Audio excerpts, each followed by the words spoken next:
Hello guys, welcome to another video. In this video, we'll solve all these questions at a stretch. So, if you see the question number 1, they are asking us to find out the factor for changing anisotropic soil into isotropic. So, it is like, see if we draw this diagram, since it is your horizontal axis and this one is your vertical axis. So, if you see the equation of transform section. So equation of transform section will be given by x equal to x and z will be z of root of kx by kz, where kx is nothing but horizontal coefficient of permeability divided by kz is nothing but vertical coefficient of permeability. So to transform this anisotropic soil into isotropic, we should multiply with a constant, multiply with a factor, that is root of kh by kv. Option A is the right answer. For question number 2, if you see that height of capillaries will be inversely proportional to radius of meniscus and degree of saturation is directly proportional to the hydraulic conductivity. As water content increases, the radius of meniscus of the soil will get increased, and which results into the decrease of the height of capillarity. That is, water content increases, radius will also get increased, results in the decrease of hydraulic uh, capillary height, which results into decrease of section head.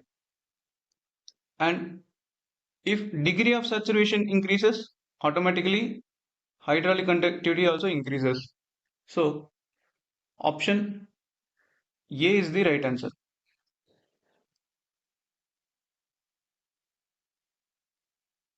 Coming to the next question, Darcy's law is applicable to laminar flow in porous media. If you see the Darcy's law assumption, you will get this answer since it is a very direct question. So option D is the right answer. Now, if you see this again, if you see the question, they have asked in 2019, they have asked us to find out the horizontal dimension of the problem's geometry is transformed by a multiplying factor. So if you see the transform section, x will be equal to x and z will be equal to z of kx by kz. So horizontal dimension means, let us take this z as x. So x will be equal to x transform root of kx by kz, which gives you transformed equation will be x root of kz by kx. Option B is the right answer. So if you know the continuity equation of Laplace, you can answer this question, which is nothing but option C is the right answer. In this question, they have given the horizontal coefficient of permeability and vertical coefficient of permeability of two soil samples, and they have asked us to find out the ratio of equivalent horizontal to vertical coefficient of permeability. So we'll go with the solution. So they have asked us to find out the equivalent horizontal ratio of equivalent horizontal to ratio of equivalent vertical coefficient of permeability. So First we'll calculate the equivalent horizontal coefficient of permeability, which is equal to sigma zi ki divided by sigma zi, which is z1 k1 plus z2 k2 divided by z1 plus z2. So z1 k1 will be equal to 3 into k1, which is 4.4 into 10 to the power minus 3, plus z2, which is 4 into k is nothing but 6 into 10 to the power minus 1 divided by 3 plus 4. By calculating this, we'll get a value of 0.3447.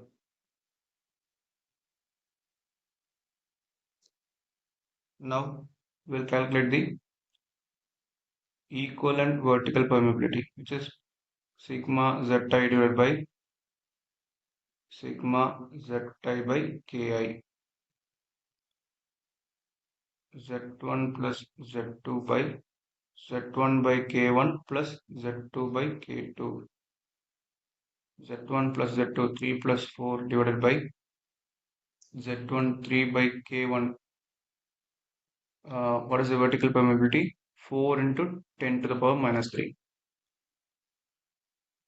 4 into 10 power minus 3 plus z2 is equal to 4 by 5.5 into 10 to the power minus 1. 7 by 3 by 4 into 10 to the power minus 3 plus 4 by 5.5 into 10 to the power minus 1. By calculating this, we'll get a value of 0.00924.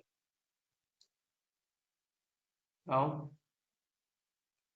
the ratio of equivalent horizontal coefficient of permeability with respect to equivalent vertical coefficient of permeability will be equal to 0.3447 divided by 0.00924, which is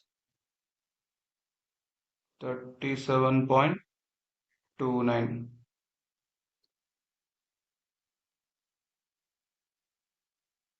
Here, option A is the right answer. In this question, they have asked us to calculate the summation of effective stress at point A, B, and C. So, we will calculate the effective stress at point A. Sigma A dash will be equal to sigma A minus UA, which is total stress at point A minus pore water pressure at point A. Total stress at A is equal to, due to the water table, that is H1 gamma W minus pore water pressure will be equal to H1 gamma W, which is equal to 0. At point B, sigma B dash is equal to sigma B minus UB. So total stress at B will be equal to H1 gamma W plus H2 gamma sat minus H1 plus H2 gamma W. Here H1 gamma W and H1 gamma W will get cancelled. So we'll left out with H2 gamma sat minus H2 gamma W. So if we take out H2 in common, we'll get H2 gamma dash or gamma submerged. Effective stress at point C will be equal to total stress at C minus pore water pressure at C. So total stress at C will be equal to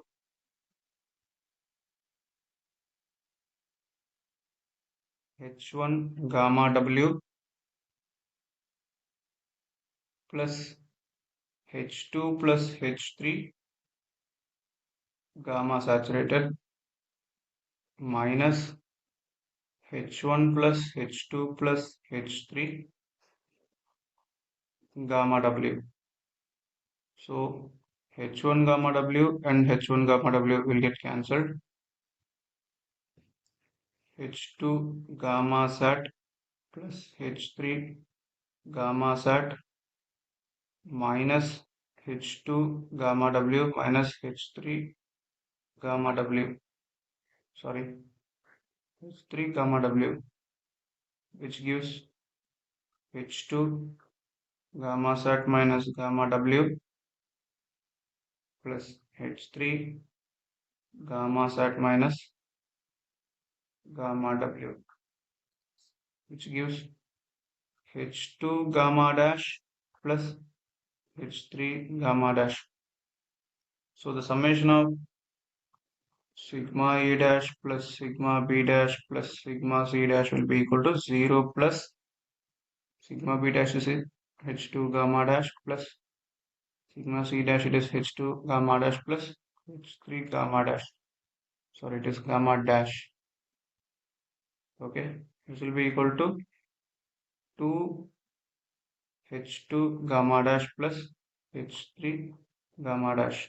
If we take gamma dash in common, 2H2 plus H3. So if we look into the solution,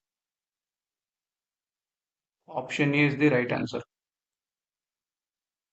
You see this question, they have given a surcharge acting on water, which will be the water, but they haven't mentioned the height of the water. So we have to calculate the height of this water column. Solution. So gamma W HW will be equal to 10 kilopascal. So HW will be equal to 10 by 10, that is 1 meter.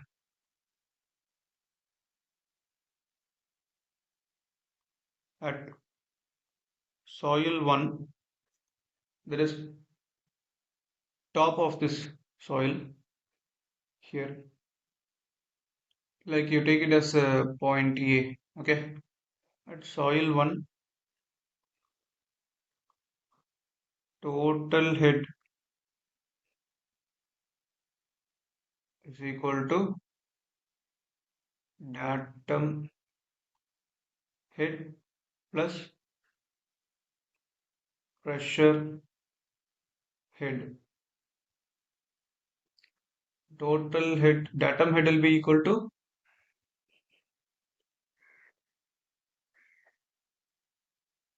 take this as datum. So datum head will be equal to 3 meter plus pressure head. Pressure head will be equal to 1 meter plus 1 meter,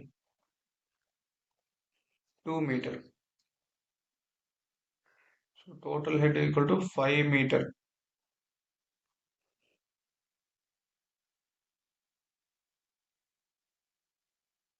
At soil 2, consider the middle portion, that is at soil 2, it is B.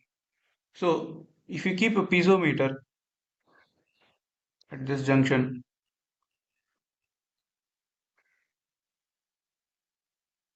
we can find out the head loss. So this one will be a head loss. So at soil 2, total head will be equal to total head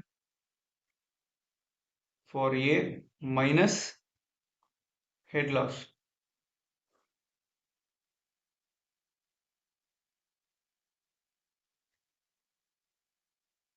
So if we from Darcy's law, we know that K1 I1 A will be equal to K average I A. So K1 will be equal to 10 mm. So 10 into I1 H1 by That is I1 will be nothing but head loss by L1 into A will be equal to K average. It is soil is in the series condition, means it is perpendicular to the bedding plane of water, is perpendicular to the flow, is perpendicular to the bedding plane of soil. So sigma Z divided by sigma of Z by K. I is nothing but the total head by total length, and A,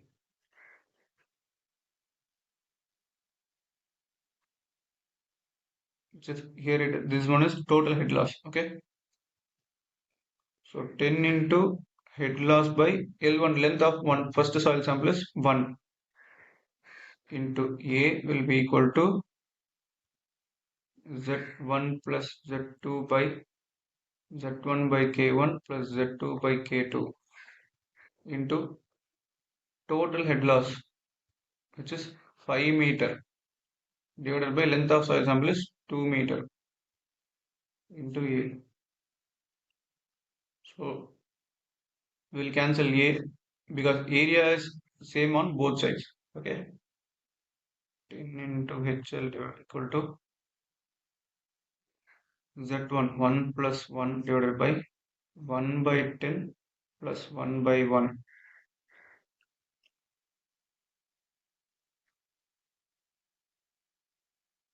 into 5 by 2.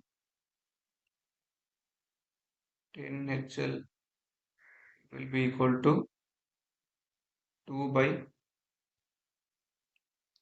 11 by 10 into 5 by 2. 10 HL equal to 2 into 10 divided by 11 into 5 by 2.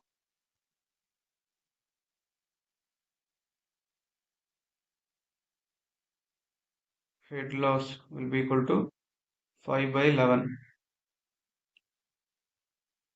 Therefore,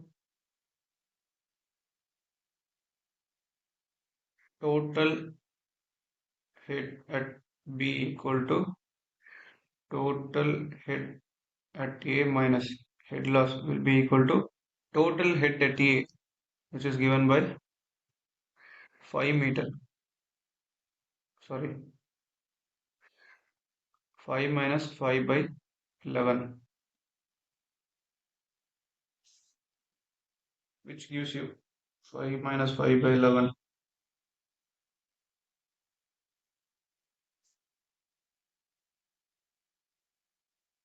4.545 meter.